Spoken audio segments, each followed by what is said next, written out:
everybody, welcome to Buhay Maestra. This is Cleopatra. Today is my first vlog during the pandemic.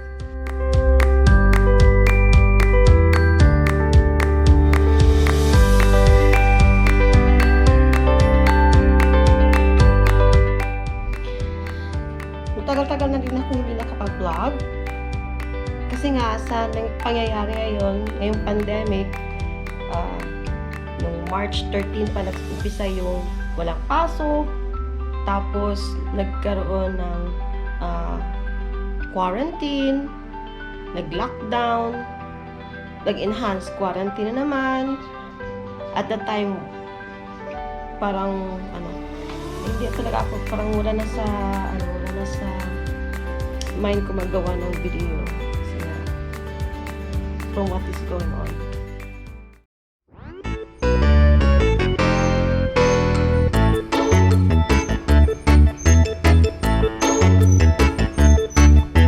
Ano bang nagawa ko during the ECQ?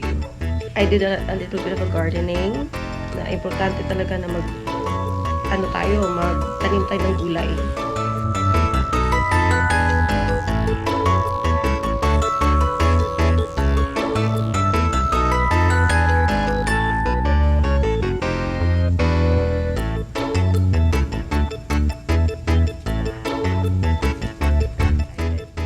Actually, hindi talaga ako it's my first time nag-start ako na magtanim ng gulay kasi hindi talaga ako green thumb.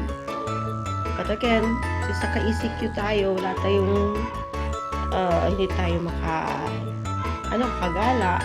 Dito tayo sa bahay. So yun nga. Nag-start ako.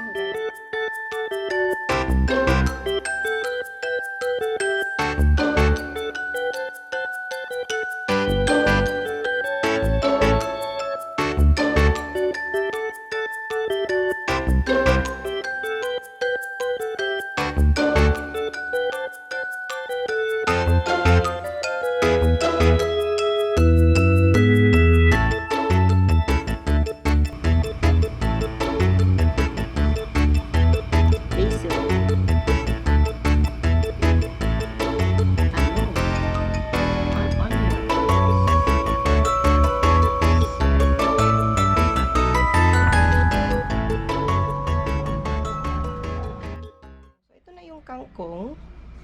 I planted this last month. And then ngayon, ito na yung ready na for harvest. Napakadali pa lang tumubo itong kangkong. So ngayon, mag-harvest na tayo ng kangkong.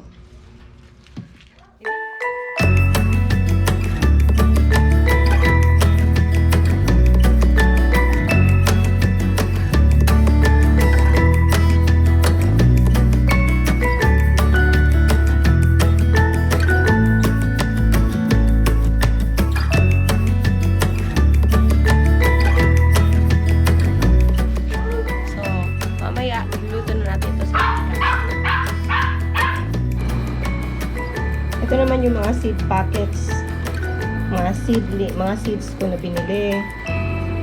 Ito yung basil, talong, tsaka onions. Ito yung binili ko sa grocery.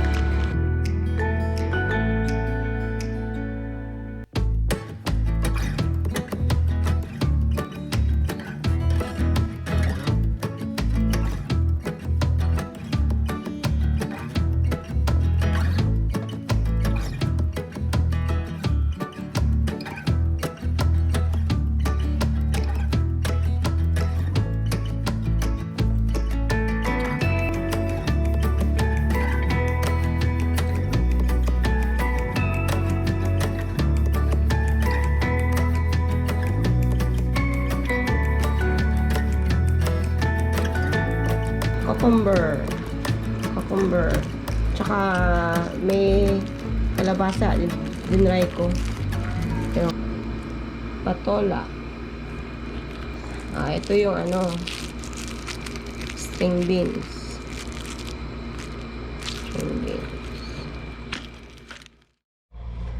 Okay, papakita ko muna sa inyo saglit yung aking setup ito sa bahay. Kasi nga, mag-online na tayo for this school year. So, ready na yung setup ko.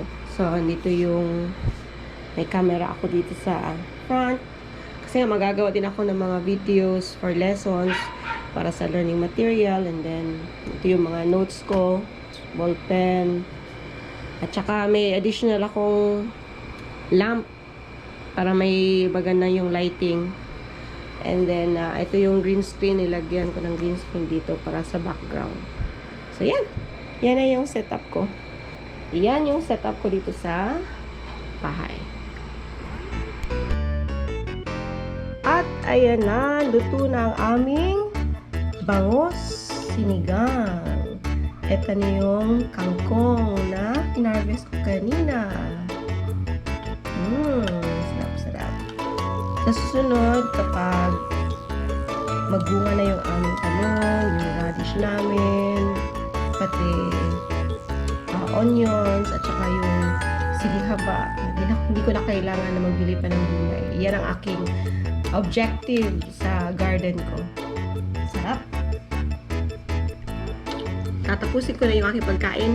So, I hope that you like the video. Please don't forget to click like and share, and also subscribe to Buhay Maestra. So, yan lang muna.